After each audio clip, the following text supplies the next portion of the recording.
Howdy, folks. Hey guys. Don's out there grooving to the music. I like the intro music. It's Yep. cool.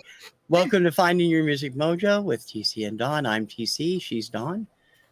I have to be because he doesn't want to be. He doesn't want to. So somebody's got to be Don, damn it. And that's the way I know. Damn it. That's what it is.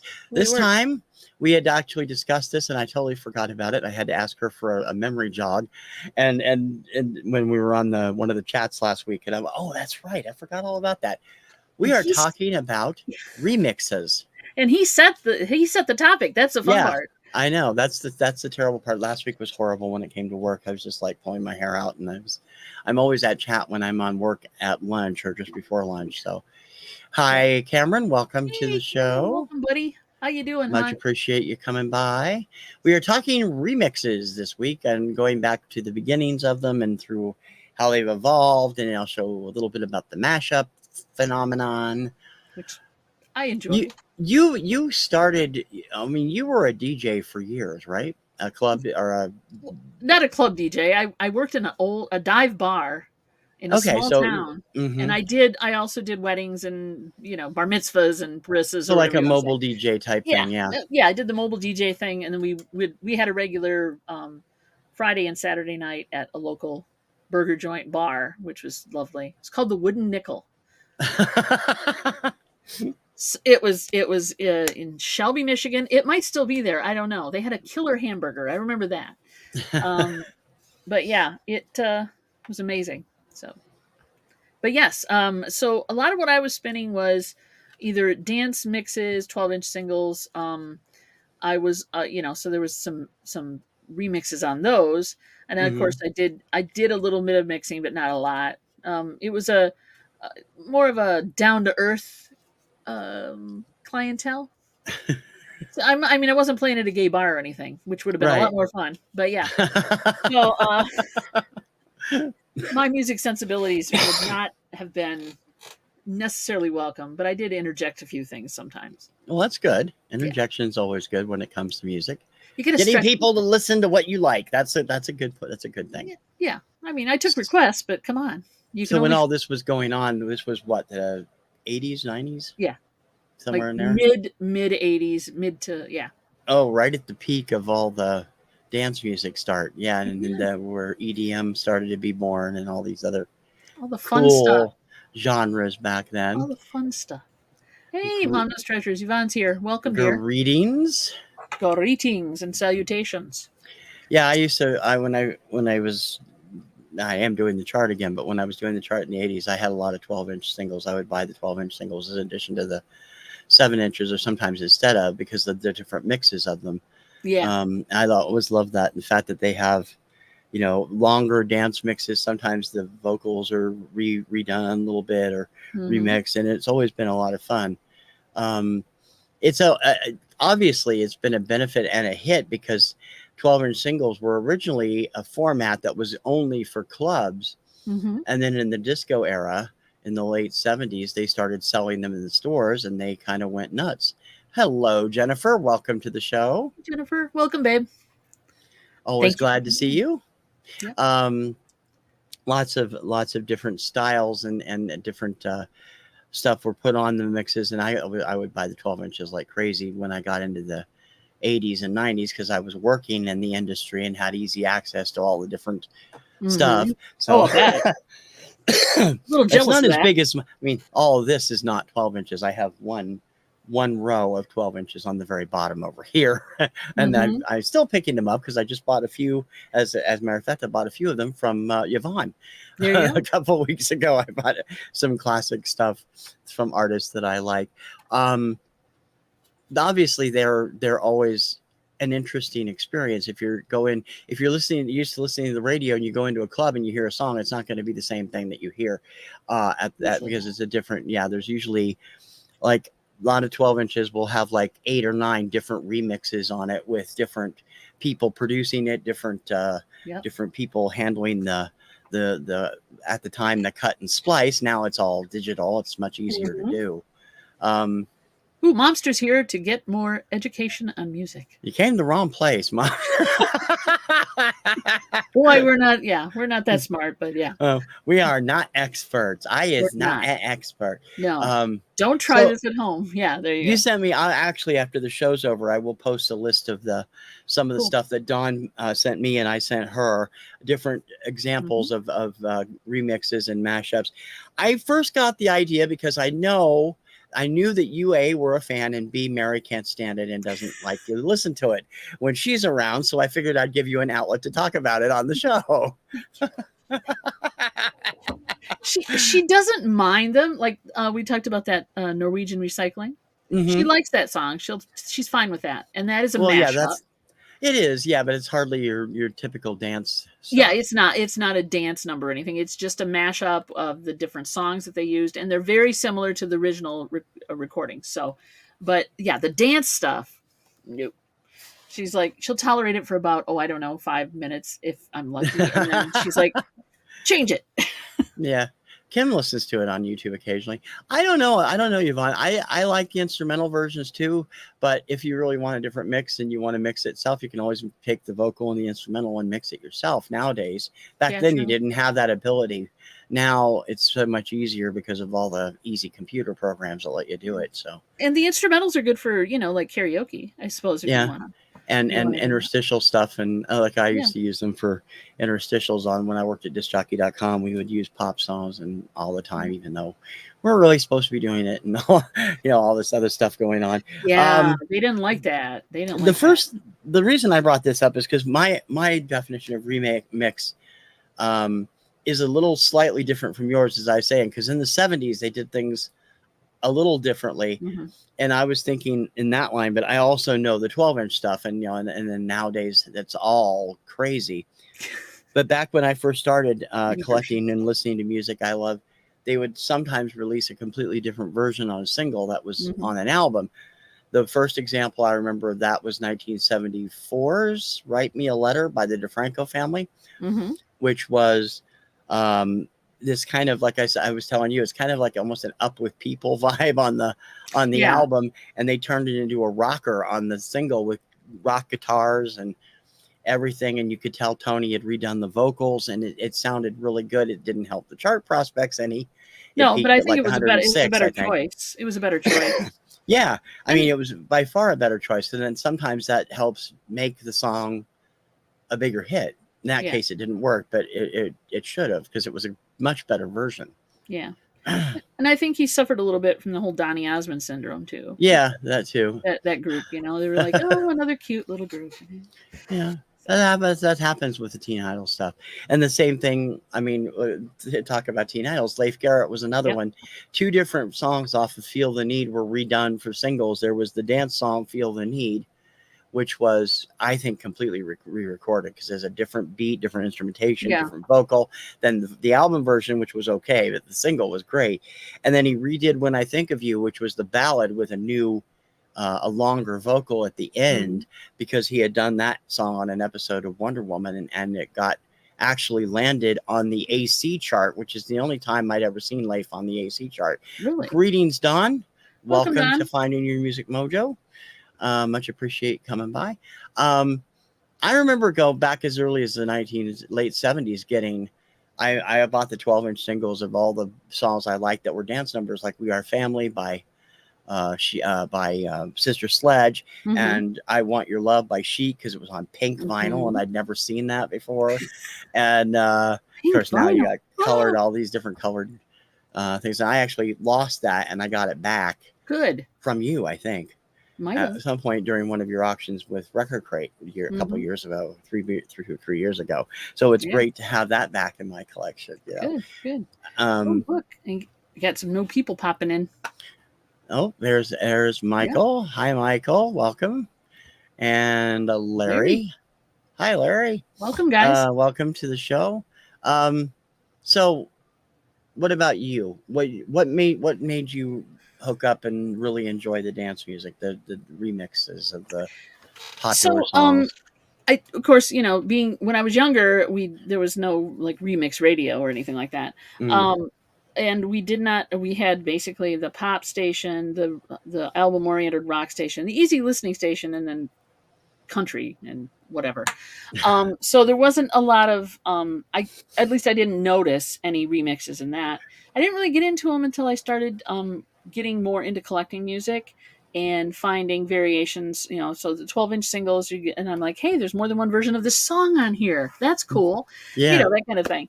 And also after I came out, I was exposed to a lot of different music, a lot more stuff that I seem to gravitate towards, if my wife had a way of putting it, that she's not into. But Yeah. so yeah, when I started DJing, I started really getting into kind of looking into what are the variations of the song. Is there, who did anybody do a dance mix of it? Has it been, bastardized by somebody that I have to go find, download it from somewhere?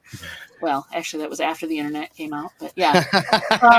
But there were sites you could there were mail order places you could get mixes done, and they would send them out like monthly. It was like almost like a subscription, Right. Yeah. so that was kind of cool. That's But good. yeah, it happened after I got well into the DJing thing, and we had a computer back. I mean, because we had a video store, so we had a computer, so we had access to the internet, where a lot of people didn't. So I was looking at things a lot earlier than most people might have. Computers weren't really prevalent in people's homes as much as they were in Yeah. businesses. So Yeah. there was a lot. There was a let me see, LimeWire. There was that. Oh I yeah. think was one of them. Oh Where yeah. you I could love just go LimeWire. in, torrent sites where you could go in Yeah. and download music and things. So I got into that as I went along. Mm-hmm. Shh! Don't tell anybody. It's bad. Don't tell them. But yeah, so I got a lot of cool mixes and kind of just weird bootleggy stuff from those sites as well. Mm. Well, I One did. time, I know I still subscribe to a subscription service, so I can get the current stuff. Um, yeah. yeah. See that I'm not that crazy about overdoing it with techno, or I mean, I like Define sometimes. overdoing it. Define overdoing it. Well, for me, I'm be honest. I told you I'm not a big fan of "Groove Is in the Heart," which you love. I don't like that song at all, and so it's a little bit too out there for me, and it's mostly the video. The song itself is not. I can deal with. The video makes me crazy. But Seizure inducing, is that it? It's techno doesn't bother me as far as the beats go. It just I don't want a 14-minute version of one song. And sometimes, I mean, I know that back in the disco era, yes, I know "Love to Love You Baby" lasted like 20 minutes, whatever it was. But that was, that's classic stuff, and it was designed that way. It was written that way. It wasn't remixed. Paradise by the Dashboard Lights, right? Yeah, that's another one. That was a rock song, and they also went close to 20 minutes with that thing. Yeah. And but yeah, I mean, techno is good if you like it. And I love EDM music. I'm a huge fan of Avicii and Kygo and all these guys that are. I love their stuff. But sometimes they just sometimes the remixes just go a little bit overboard for me. There's especially dubs where they're just barely any vocals. It's all the instrumentals, and they've just had like little clips of the vocal that I'm generally don't go for. But the rest of it, I'm okay with.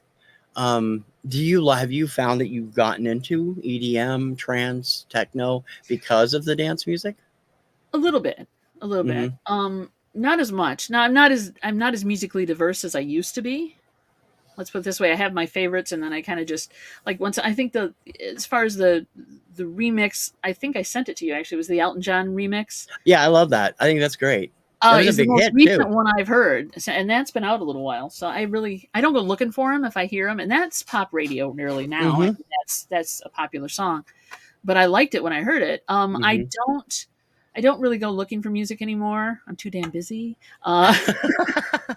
And I have a whole 30,000 reasons not to. Yeah,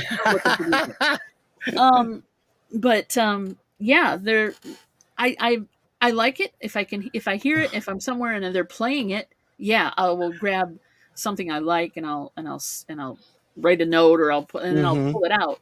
But I Yeah. don't actually actively go looking for it. And there's some trance and some of that stuff that I do like. I really Mm-hmm. do. Yeah. That's a terrifying thought, isn't it? It is. I had a Commodore too, but we had to when we went into the video business, we had to buy an IBM clone and have the software written for Mm-hmm. the because nobody had it. You couldn't buy it, or if you bought it, it was not as good as this. I lucked out and found a computer guy that programmer that was actually quite good, Yep. Hey, and we just Dave. modified whatever. Welcome. Greetings, greetings. Greetings from Jackass Flats. Thanks for There coming you by, go. Dave. Yeah, I Cool. mean, I'm the same way. I got into, like I said, I got into the remixes in the 80s from the artist stuff, but I was not really, I was out of music on anything but digital for close to 20 years. I was Yeah. not listening to the radio because, let's face it, radio as I liked it went in 1999 when Right. Clear Yeah. Channel bought everything, and Yep. then they became iHeartRadio, and everything just went But at that he's not point. bitter, folks. No, not at all. Well, I'm not. There's been new He's not diverse bitter. stuff come out over the years, but Mhm. and when I discovered some of the EDM stuff, like Avicii, like Kygo, like a number Mhm. of the other DJs, I really got into it because it reminded me of the best of both worlds: instrumental stuff that's stupendous, and then Mhm. great remixes of some of the top pop stuff. And I became huge fans, and then they're always working with big artists. Yeah. Um, people I love there have been on these big hits by them. Yeah. So it's like that helps a lot too. I think Yeah. that's a big thing. Agree. Let's see here. Yvonne, one that comes to mind is Don't Leave Me This Way, the original by Thelma Houston. Yeah. Oh, I agree. Mhm. Both of them are great, and 7 inches are not long enough. Although I don't think I have the 12-inch of Thelma. I do of the Communards. I Hmm. love their version of that. It was absolutely terrific. I have to Yeah. check and see if I can find one for you. Yeah, I don't think I have. What's nice about 12 inchers now is that Mhm. a lot of times, unless they're very, very, very popular, right? Um, is that you find those in the dollar bins in your record stores or the $2 bins. They really are just like, oh, it's a 12-inch single, they just throw it in. So I Yeah, found a lot of good ones. yeah, A lot of good ones just for $1 or $2. yeah, you So can find a lot of good ones out there. I even actually went above my usual price range to grab 2 or 3 of them that, Yvonne had at Johnny's sale a couple weeks ago mhm. because those were great artists and they're in great shape, and I'm like Stacey Lattisaw, Cliff Richard, Pia Zadora, I'll take them. I know they're a Yeah, little bit more exactly. expensive than usual, but they are terrific shape and they Yep. play well, and it's like, okay. I don't do that every day, and I probably wouldn't have done it if it wasn't, somebody I really like Yvonne. Yeah. True. True. There Because you I don't go. pay that kind of money for 12 inches from the Discog sellers. I usually get them for $1 a piece. Yeah, So it's exactly. like, okay. Yep, you can find them for sure. Did And Michael, you I have not. I'm sorry. I think I did. I didn't of course save it to a playlist and I should have, but I will Yeah. check it out. I did listen to it.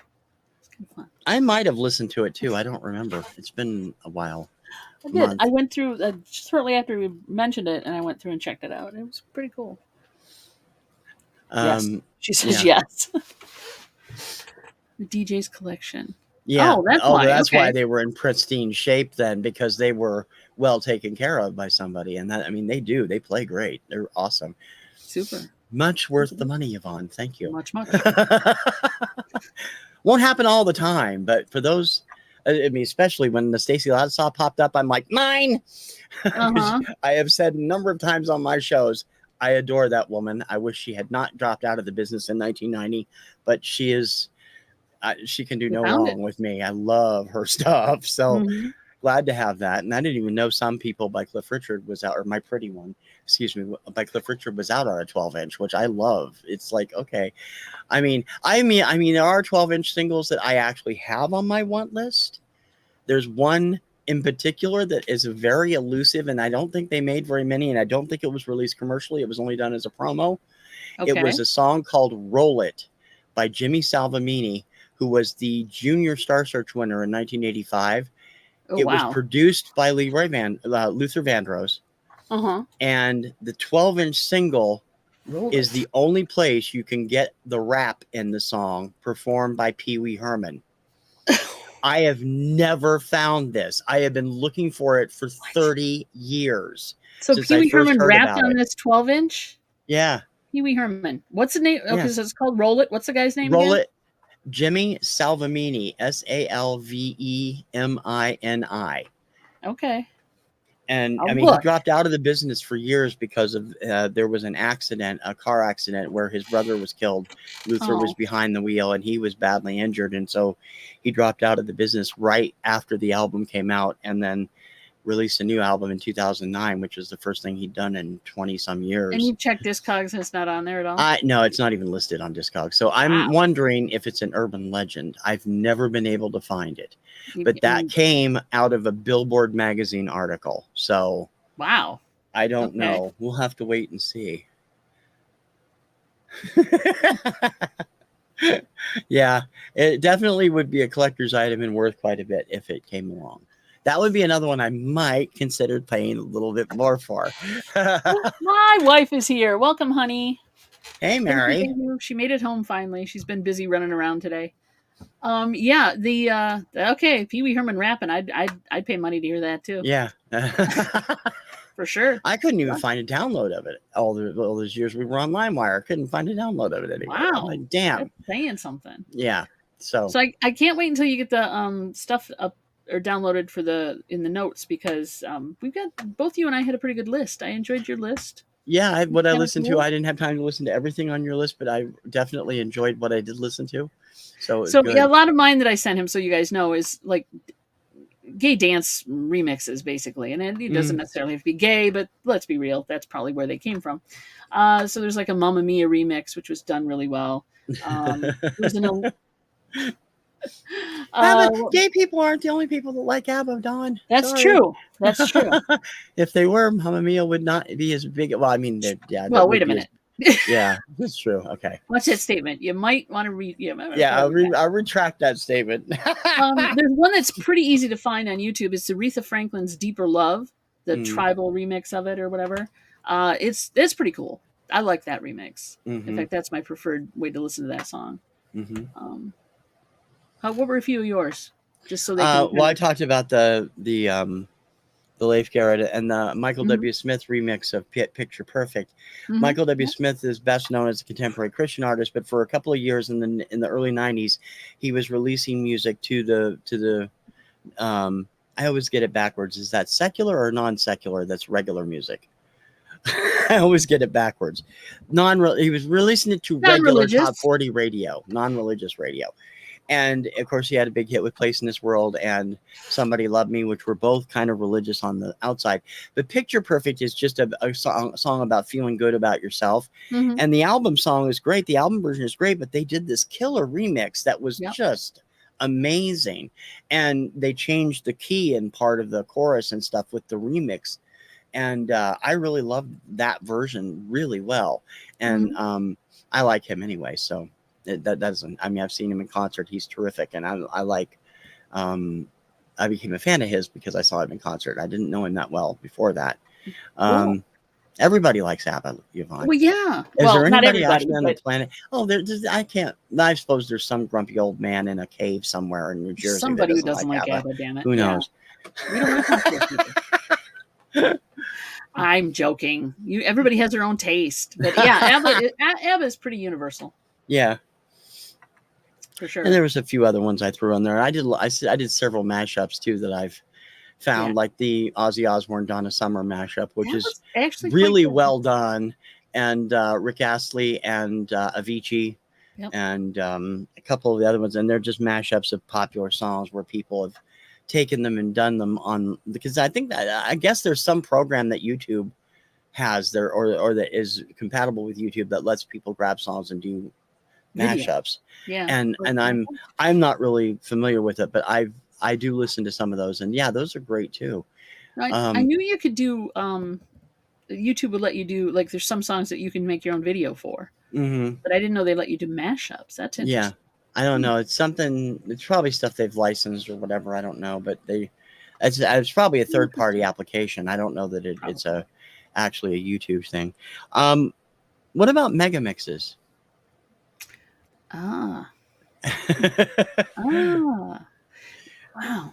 Yeah, the original. Yeah, the Hmm. original. I think the original mega mix is probably Stars on Long Play, which is from 1981. And True. the two follow-up albums, all of which had these mega mixed, all drum beat stuff with the Beatles, and they did an A ABBA lot of the one, and they Beatles, did yeah. instrumental, and they did a little bit of everything. And then of course the Grease mega mix was a huge hit in the 90s, Yes. and Yes. the remix of the it wasn't really although some stations had a version that had earlier stuff. There was a remake of or a remix of December 1963, Oh What a Night by Yeah. Four Yep. Seasons, that was a hit again in the 90s. Yep. Um, But that whole Stars on 45 type of thing, or Stars on mhm. Long Play or whatever, Yeah. that went not only from popular music, but it went into like big band, and they Oh were doing God, a it bunch went of different everywhere. things. The medley craze took off. Hmm. Yeah, hooked on classics. You got Pop Goes the Yep. Movies by Miko. You got It just the went crazy. this movie, the Beatles movie medley, the Beach Boys medley. You know, Yep. all these medleys were just everywhere. Medleys are coming out like crazy, and they were fun. They're fun because it kind of touches the base of all those songs you like from that person or that group. Here's one. You and I, we have the same sensibility about lesser known 80s songs. Okay. Back in the early 80s, 84, there was a mashup produced, and it was released by two different groups, and it's the same basic song. Mm-hmm. It takes Steely Dan's Do It Again Mm-hmm. and mashes it up with Billie Jean from Michael Jackson. Oh, yeah. And they had it all over the radio, and I think I have both versions. I can't remember who the second version was by, but the one on Atlantic Records was by a band called Clubhouse. And I think that would probably qualify as the first legal mashup, maybe. I'm going to look it up because I haven't heard that in a very, very long time. Yeah, Do It I should Again. pull that for Obscuria, actually. I've got it somewhere around here. Wow, yeah. But I know there were two different versions. One was out on a small label, and the other one was Atlantic, and it was basically the same thing. Yeah. Yeah, it looks like they've got a couple different... It's on YouTube. Yeah, I'm sure it is. Yep. That's cool. Yeah, I haven't heard that in years. God, thanks for bringing that one up. At least you remembered it, which is good. Because if I brought it up to Kim, she's like, I won't know what that is. Well, you're Obscuria today. I'm like, hey, I haven't heard that song in a long time. Yeah, Kim didn't know what that was either. She didn't. I know. Okay. All right, I'm going to write this down so I can remember it, because that's what we do here. I want the chat to throw in some more. If you guys can think of stuff that you really, really like, that's either a remix that really it works good. Now, Yvonne put one in earlier, or a mashup. Yeah. And you explained what a mashup was, right? Yeah, it's just basically two songs that are being blended together so they go together, like Wake Me Up by Avicii and Never Gonna Give You Up by Rick Astley. I was surprised at how well that worked when I heard it. No, Yvonne, Stars on 45 were not the original singers. They were sound-alikes. They were sound-alikes, yeah. In fact, the gentleman that did the lead vocal, the gentleman that did the lead vocal on the Beatles medley for Stars on 45 was Paul McCartney in the local production of Rain. Okay. That makes sense. And and really the ABBA sound-alike is great. And there's another group from Europe that did a Carpenters medley that the woman sounds so much like Karen Carpenter. It's scary. I mean, it really is. And that's not easy to do, people. No. I'm not sure what all you're doing here, Dawn. It's like, I would like to speak to you. Remember the Doctor Who dance song? Doctor in the TARDIS by the Time Lords, later known as the KLF and Justified and Ancient with Tammy Wynette. That was KLF? That's the same group, yep. I didn't know that. Yeah. Okay, cool. Yeah, they morphed into KLF after the Time Lords. I like KLF. I have the 12-inch of that, too. Yeah. Yeah, hi DC. Welcome. Hey, coming DC. by. Yeah, Roller Rinks had a lot of the longer mixes and stuff. So you had to, it's like everybody skate now. What the heck? But yeah, Pitch Perfect. Everyone knows mashup now. Yeah, that's true. I have never bothered with that movie, so I don't know. So you should. It's great. I mean, if you don't want to think. I enjoyed the film. I enjoyed it's probably Go ahead. Go ahead. Sorry. I was going to say I enjoyed the film. It was funny. It was light. I mean, it was just. But I like Mary and I'll sit and watch like stuff like Pitch Perfect. We enjoyed Glee when it was out. We really like the Bring It On cheerleader dance movies kind of stuff. So yeah, we're strange that way. I'm sure it was the Coyote Ugly of its day. No, it wasn't that super sexy. I mean, Coyote Ugly was kind of more burlesque, I think. But I think Land of a Thousand Dances has been done by everybody. I remember hearing that way back in the day by Nino Tempo and April Stevens, and it's been a hit several times since then. So, yeah. Thank you, Yvonne. Yes, there you go. Pitch Perfect was cool. Great music. I know. I thought they did a good job. Let's see, David Hasselhoff doing the one on some variety show. Really? There's an artist I can never get into. And I'm sure he's very popular in Europe. In Germany, particularly. Yes. I have the album. I've played it once. So when you sell it, it'll be near mint condition. I won't be selling it. It's part of my TV Stars on Record collection. Oh, okay. Mary, thank you for the heads up. I will be watching for that.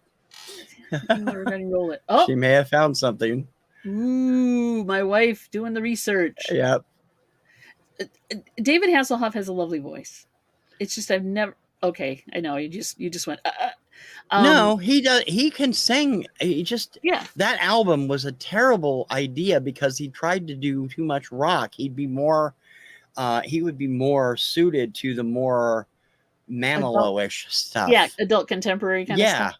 Yeah, I think he could handle that well. He's not got a bad voice at all. It's just that night rocker. Land of Confusion, by Disturbed is really good. I like that one. That is a good one for sure. Let me pull up. Which one did I have? Whoop, I'm in the wrong screen. I had. Oh, ouch. Yeah, he can perform, but he can't sing. That pretty much covers Scott Baio in the music industry also. Ooh, yeah. Alcazar does a decent, what do you want to call it, re-edit of The World We Live In, which was also a Genesis type of song. But yeah, I like that one too. Mm-hmm. Billie Jean is Clubhouse. Clubhouse, yeah, that's the one I have, the Billie Jean Do It Again. There's another one out there too, and I think it was on Snapshot Records. It was a small label, so I assume it was like a club release. But I can't remember what the heck the name of it was, what band it was. And they were the ones that did it originally. Clubhouse was the one that did it, that was on Atlantic and had a hit with it, a minor hit with it. So they do show up on the chart every now and then. And I played something for TC earlier, which he wasn't thrilled with, but it's kind of a mashup. It is what Norwegian. We talked about this a little bit. Norwegian recycling. When I didn't have a problem with it at all. How 6 songs collide. Go look it up. It's kind of fun. It's not fair to say I didn't like it. I did like it. I thought it was interesting. Did you? Because your head was like this. I was trying to hear it. I couldn't hear it very well, so I was concentrating on hearing it. But it was, I love stuff like that, and that's like I told you, it's very much similar to that the Australian group that does the 3-note songs that Ed Sheeran actually played the video of at his recent plagiarism trial, which he won, which is ridiculous. That whole thing was ridiculous. Yeah, and I'm hoping it'll maybe lead to a reversal of Blurred Lines at some point, because that was a travesty too. And I mean, I could go on and on about that. Right. But we're not talking legal stuff. We're talking remixes. Right. I like the song Blurred Lines, but I do not like the artist. I'm not particularly fond of the song. And then on Robin Thicke, I liked him earlier before he turned into a major douchebag. Yeah. But I don't particularly like the song, but what happened to them over that song was completely wrong. That's what they granted them the win on is not part of copyright law. It never should have been considered. And I don't know why the Supreme Court turned it down. That's like, what? And that was before the court we have now, which turns everything down. So, or take stuff they shouldn't be touching one way or the other. So don't hold back, TC. How do you really feel? Yeah, well, I try not to get political, but I'm just saying. I told you, Mary liked that song. There you go. I was thinking of that song, the one song that I like. That see, Yeah, I told it you. is. It's very That's cool. the It's a very song. cool song. I'm definitely gonna get Kim to listen to it. She'll love it. That's the one song she'll let me play for more than 5 minutes. There you go. It works. Don, you do a lot of dance music on YouTube, right? I do. What is? You I do listen to it. a lot of dance music on YouTube. I listen mostly now. I mean, I have a lot. We have a very large library of music that I have on hard drive. Okay. So when I go to YouTube, I'm listening to more hip hop. Truthfully. Oh, okay. All right. And there's a couple of rappers I like, but it's you know, I mean, I'm not listening to music usually. I'm watching lawn mowing. Oh, it's like me. I'm watching Oddity Archive or EBS stuff, or it's how I am too. Weather stuff. It's just going on in the background. It's more picture than anything. I watch Junkyard Digs. I watch the lawn mowing guys. I watch the guy who unclogs culverts. Post 10. That's what I'm watching. And the house cleaners. That's it. So the reason I asked is because I was going to ask your opinion. I noticed one of the things I've noticed about these remix and mashup trends are people who put together these ridiculously long, like 3 and 4 hour long yes, they do. versions of like a 4-minute song. And I'm like, why do people do that? Who listens to that stuff? I don't get that. Is anybody in the chat? Do you guys listen to that stuff? Now, I mean, the songs are great, but I don't want to I came across one this afternoon. There's an hour-long mix of Disco by LPS, which was Slovenia's Eurovision entry 2022, and it's in Slovenian. And I'm like, I don't really want to listen to an hour of this song. I like the song, but I'm not going to listen to an hour of a song. And I prefer the English translation.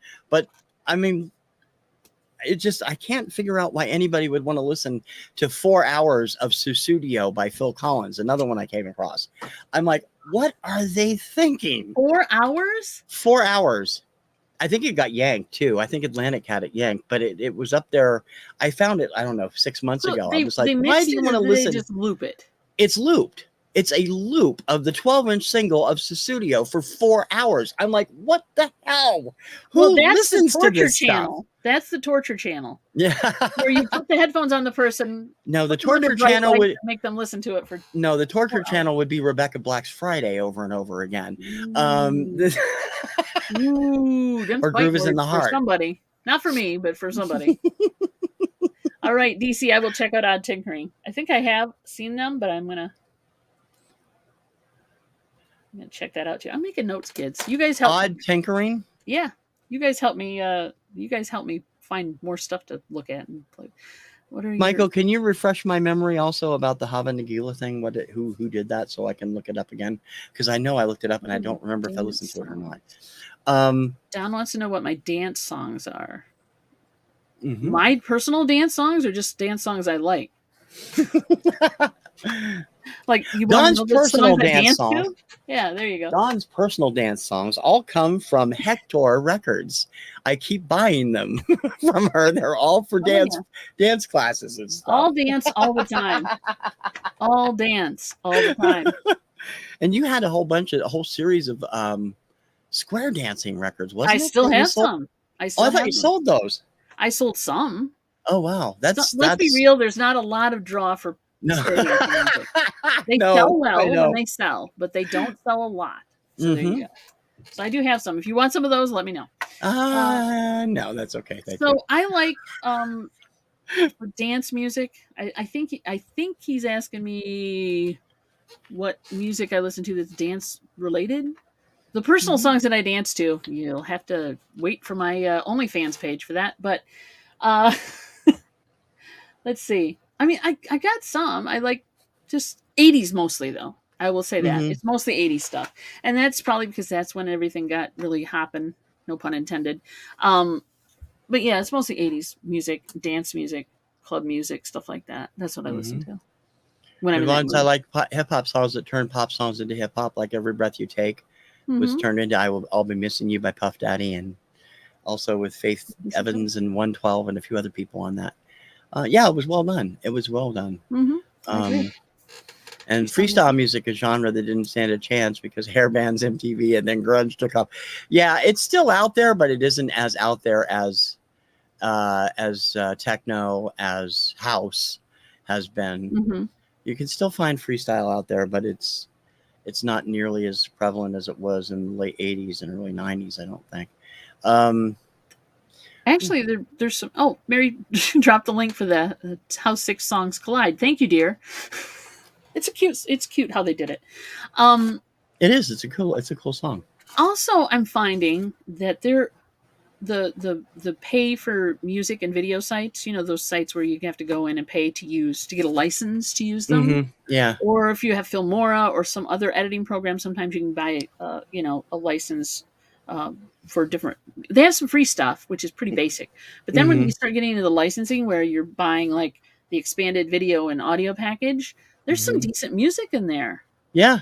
I mean, I was actually the last short I did, which was you go to the thrift store and you have OCD, and then you just. Oh, I wondered where you got that music. It was on Filmora.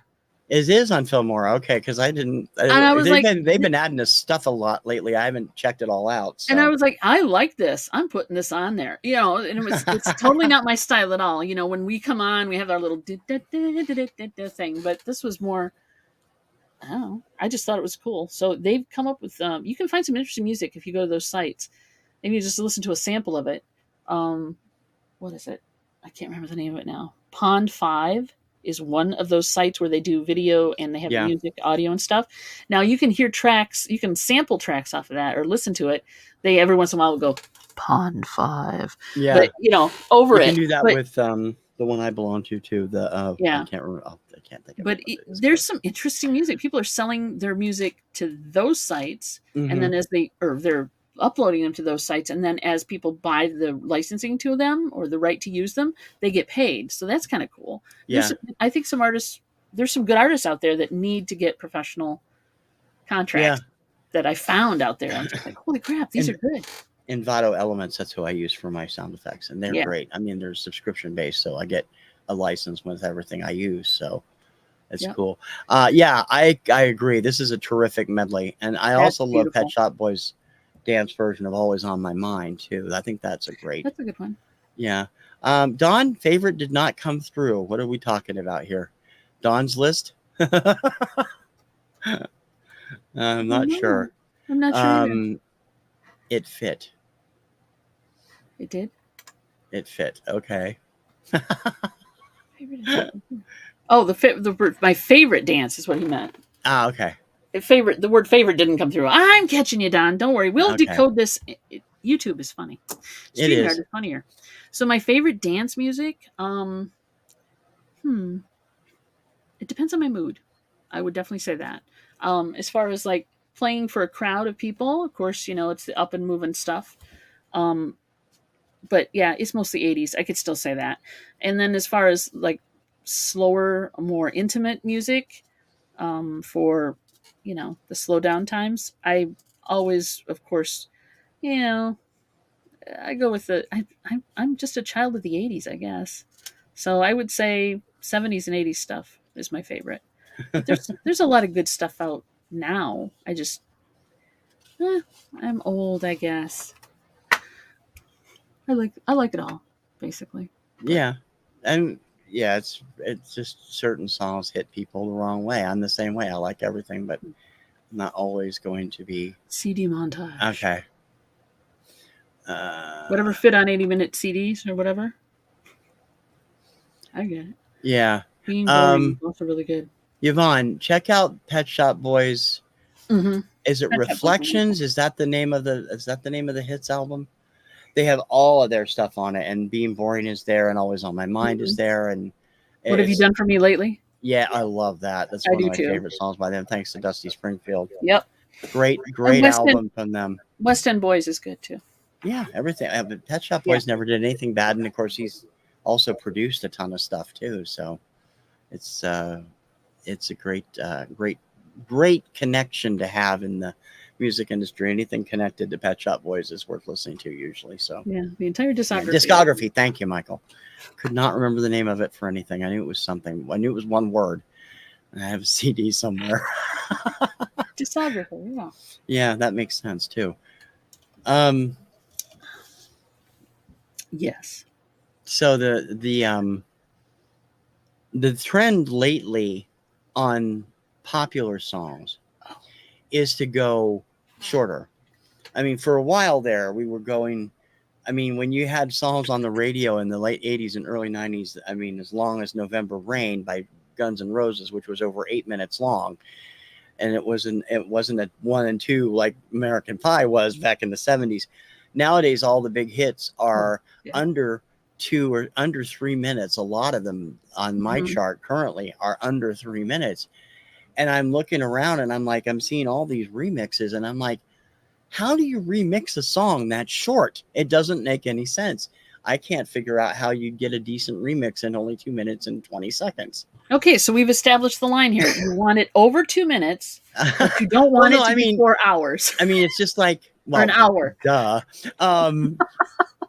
So somewhere between 2 minutes and an hour. How am I catching all the flack on this show here, huh?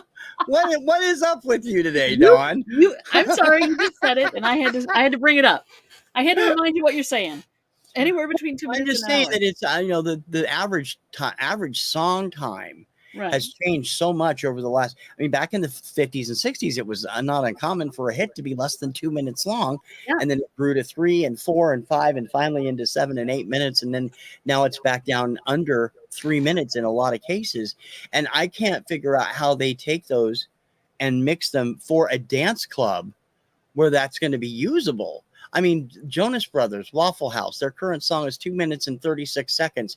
And yet it has a great beat. You could definitely put it in a dance mix, but what are they going to add to this to make it usable in a club? I mean, push comes to shove, just like with any dance mix, you're throwing multiple repeat tracks in of the beat and the which background. Is similar to what Think About Things did, which is 7 minutes long for a 3-minute song. So and that's really all they can do, unless they're going to add either more vocal or they're going to bring in and do, kind of mix in something else, another part of another song or whatever. Yeah, I get it now. It fit the video is what she was saying. Yeah. Yeah. Just thank you. Sorry. I was like, I too have brain. Hey, we're all over the road. It's just like chit chat. We're all over the road. Although we don't talk about food very often. Although maybe we should do a food and music show sometime. Why not? Bring in all the chit chat regulars. Food. Your favorite musical food. I haven't checked that out. Okay, I've got that one too. I have to run. Boom. Angela Jordan. The Bohemian Rhapsody with Angelina Jordan. I don't know that one either. Angelina Jordan. I know Bohemian Capsody by that one woman that did all cats with the song, which is really funny. Yeah, that was funny. That was funny. Okay, Bohemian Rhapsody. Got it. Thank you, dear. I'm writing them down. There are lots of songs about food we can talk. It's mostly done by the mix art, the engineer, the sound engineer, or the person that's mixing or producing it. I don't think they record club versions per se. They make sometimes. I don't think that. I mean, there's another act I'm a big fan of, the Ready Set. He does dance pop anyway, but he'll take each one of his songs and give it to like 8 different engineer guys and have them remix it their way and then put them all on the single, which is great. And I love that. We got 10 different versions of Give Me Your Hand that way, which was really terrific. And it was and like I was telling Mom, I mean, a lot of people don't realize that when they go in and record music nowadays, they used to just stand in front of a microphone and have the orchestra play. That's cool. But now you've got specific tracks. You got vocal, you got drums, you got keyboard, you got guitar, bass, blah, blah, blah, blah, blah, blah, blah.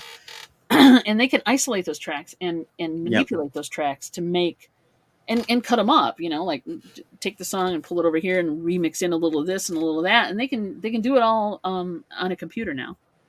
Mm-hmm. Where before, when they were doing it, if they wanted to splice together, well, the Carpenters had to do that. They had to play tracks over and over to overdub their voices. Yeah. So by the time they got done overdubbing, well, in Bohemian Rhapsody it was the same way back then. Yeah. They overdubbed that so much that it got to the point where you could almost see through the tape that they were recording the master, right? Yeah. So, yeah. So now you can do it all. It's much easier now. Yeah, it's not much easier in some ways, because when you do it on the computer, it almost doesn't sound, it doesn't have the same rich sound that you got from a Bohemian Rhapsody or from, Mhm. say, Intermission by the Carpenters, which you'll know Ah, what that is with the yes. whole verb and everything. Um, I don't think you can get for some reason it doesn't sound, it sounds more processed as it does, and rather than where the work's been done on the tape. I don't know, maybe that's just me. Well, that does go between, that's an analog and digital, yeah, Yeah, it is. I um, don't mind digital. I think debate. digital's fine, but I love analog too. So But obviously and I'm in the some vinyl people community. though, I mean, you can also argue the fact that a lot of people are listening to this stuff on their phones or Yeah, with yeah, limited MP3s they're getting used to now, where there's just not that much um room on the spectrum yeah, as far as decibels goes, where yeah. you get a fuller sound. You're just not. So they're used to it, and a lot of people just don't hear the difference. They I don't. yeah, that's the thing is that's bothering me is because I try to contact everybody I talk to when it comes to the artist you should know, and I've had some back and forth with some of these kids, and they're terrific musicians. A lot of them under 30, and Mhm. most of them under 20. And I keep telling them, you know, what is out there is great, and I know you're selling, what you have on Spotify, and you can sell it, download it on Amazon, on Tidal, Mhm. and whatever. You need physical media. The only person, the only two people that seem to get that of the people that I've talked about the most Mhm. are a young up and coming rocker from Philadelphia named Dylan Zangwill, who I Mhm. adore and I think is going to be a huge star one of these days, and pro wrestler turned musician Marco Stunt. Marco is an incredible singer songwriter in the Ed Sheeran vein. He writes Okay. beautiful stuff, and he's working on an EP. And yes, he is going to put it out at least on CD, because Oh, I cool. said we're going to get a CD for this, right? Or at least a CD or vinyl. And he's like, yeah, CD at least.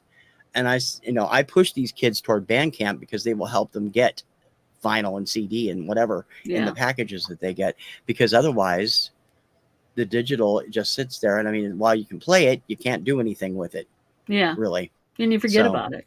yeah, and people, I mean, there are those of us, not me, but there are those of people in the vinyl community who, I don't do digital music, it has to be on vinyl. yeah. And Well, I understand that, but I really think they're missing out on a lot of stuff, and I would never be that way because I love music, period. I'm getting way behind on I these. know we're soapbox time. Here we go. Okay. All righty. We'll listen to that one. Okay. Gonna go down a rabbit hole. Thank you. Thank you for Hey, another rabbit hole for me, buddy. I appreciate it. It just sounds flat. Yeah, and Angelina Jordan, she got her start on America's Got Talent, didn't she? I know the name, and I can't think of where I know it from. I bet that's where now it was. So I'll have to do some checking. It was on one of the talent shows, I'm pretty yeah. sure. Um, so yeah, your basic assessment, remixes are very much a part of your life. They have been for years, obviously. Yeah, I always. Yeah, they're always terrific and fun to listen to. And the new art of mashup, I would love, if I had the talent, I'd love to try and put some screwy crap together and see what I could. Because I mean that Flying High Again with Bad Girls is so well done. Mm-hmm. And It Ozzy is and done. Donna sound like they were recorded this. Yeah, she was on Champions. I knew it. Thank you, Michael. Aha. There you Aha. go. Yeah, I knew I'd heard of her. I mean, they sound like they recorded the song in the studio together, and Mm-hmm. it's just terrific. No, they did a That good job. Yeah, and that's another thing is so many of these artists. Another craze that went on in the late '70s, the superstar duets. So many of those people had eventually had remixes of the songs that they were pop songs, Mm-hmm. but they also rarely recorded them together. Donna Summer and Barbra Streisand never performed No More Tears together Yeah. ever on stage, despite Donna trying to do it for years. And then after Donna passes away, Babs is, oh, we should have done it together live somewhere. Well, Really, yeah. Babs? I mean, A the little bit first time late for that, she's a honestly. late bloomer. She comes in late. She doesn't know. And she The wonders first why time, they put out songs like Barbra Streisand by Duck Sauce. Okay. okay. Anyway, The first time I heard that type of thing, it was the Nat King Cole, Natalie Cole. Yeah. Remember, they Hmm. put out that after her father was gone, Yeah. obviously. Yeah. Um, That album so is just fantastic. yeah, and they did a great job. It was a beautiful song, and it was done well. Hmm. But yeah, they. So speaking of doing things posthumously, but Yeah. um, I yeah, wish they did some of that. I wish Richard would do that with the Carpenters and have Karen do some duets with some of today's stars. I think it would be phenomenal to be put those interesting. classic vocals with, say, Sarah McLachlan, Jan Arden, um, some of these I people. think he's keeping that stuff very Yeah, he is. close to He's the been asked about that vest. before, and he said no. So Yeah. I wish he would though, because I think it'd be really interesting to see. When he released his album, I know we always end up on the Carpenters. I'm so sorry, people. That's okay. When he released Carpenters the, have had remixes out. that's true. There have been remixes There out is a 12-inch single of Calling Occupants out there for those of you who don't know. there. Yeah. Oh my god. I think it came out in Germany. It's not an American release. When he did that, he released that one where he had other people singing songs that he had wrote for Karen that she was no longer around to sing. Hmm. And I think Dusty Springfield did one on that album Something as in well. your eyes. Yeah. Yep, Something in Your Eyes, which is beautiful. Oh, she did a You know, fantastic version of that. and seriously, this is how strange I am. I could hear Karen singing it to a point because I'm like, oh, this would have been beautiful. But it's a great song anyway.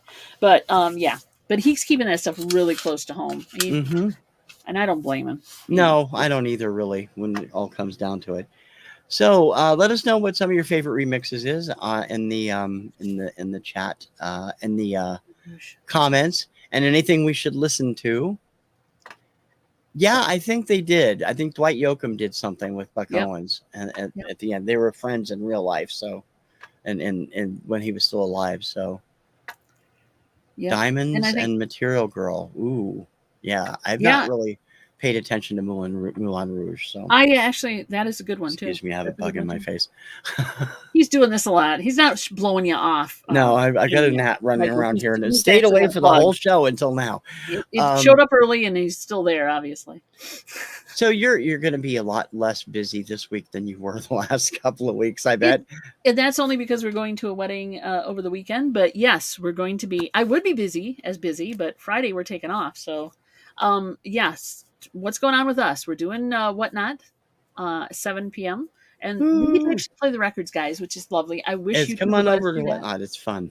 It's always I fun. wish YouTube would let us do that because we get to actually spin the records and you don't have to bid, but if you bid, we play the whole thing. We spin about a buck 30. We spin about a minute 30 on those, and then we're doing Tuesdays and Thursdays, which is Chick Chat. And most of you guys have been there, and we appreciate you. So thank you. Keep them coming. I will be putting out some more videos because I'm trying to get up my watch hours, or our watch hours, I should say. What's the And name we're of on the thrift store you went to? Mosaic. Go check out the video. Watching Dawn try to sort the CD table is hilarious. I'm just like, oh, I love that. And I did a short too, so you can either check out the short or you can check out the whole video. Check out the whole video. Check out the whole video. And then we're on Wednesday with Johnny doing the 45 things, so we may end up having to ship or invoice the following week, but we'll be there. But yeah, so we're going to be off on Friday. There is a Deals of the Dawns this Friday, but we're not going to be there. So okay. That's why I'm like, yeah, we're taking the day off, but we're going to be driving up north to the UP, to the Michigan. The UP, the Upper Peninsula. So that'll be fun. It's Mary's niece's wedding, and we're going to go and represent. So there you have it. Oh, I cleaned it up. Cleaned the whole damn store. I should. I only cleaned areas, right? I mean, come on, but yeah, the whole store needs it for sure. Mm. But it's still a cute little shop. Yeah, and that's me in a nutshell. What are you up to? I have my usual shows every day at 4:00. Influencers on Tuesday, Vinyl Recall on Wednesday, Rank This on Thursday. I do a new show called Label Nova that's every other Friday, and the Kirkham Report on Saturday, and the Radio Retro Countdown on Sunday. Those are all at 4 p.m. Eastern. This show is at 6 p.m. The Kirkham Report Power Tracks 50 Countdown is on Saturdays at 7, and I have a daily show called Obscuria Vaults, which is on Monday through Friday at 8 a.m. Pacific, 11 a.m. Eastern. Cool. And I do a lot of other stuff too. I got a lot yeah, more I was coming. going to say, this man never sleeps. There you go. Plus, he works full time. I liked your Obscuria today. It was fun. You guys go check it out. I hadn't Thank heard you. that I try to song find good stuff that will surprise everybody. forever. He's got a lot of cool stuff. You guys should check it out. And thank you, Yvonne. My organizing skills are basically, let's just get it all organized. It's not alphabetized, that's for sure. But I went there with the original intention of just buying stuff but it just drove me crazy. OCD is a horrible thing. What can I say? Yep. Well, thanks everybody. Yep. You guys are the best. We do appreciate you coming by, and we'll be by in 2 more weeks. On our channel this time. And we will post in the notes the songs that we had sent each other, so you guys can go check those out. They're all YouTube links as far as I can tell. Mm-hmm. So that's cool too. All righty. Thanks for coming by, and we appreciate you stopping by and finding your music mojo with us. I'm TC. And I'm Dawn. We'll see you in 2 weeks. Thanks, guys. Bye-bye. Peace out.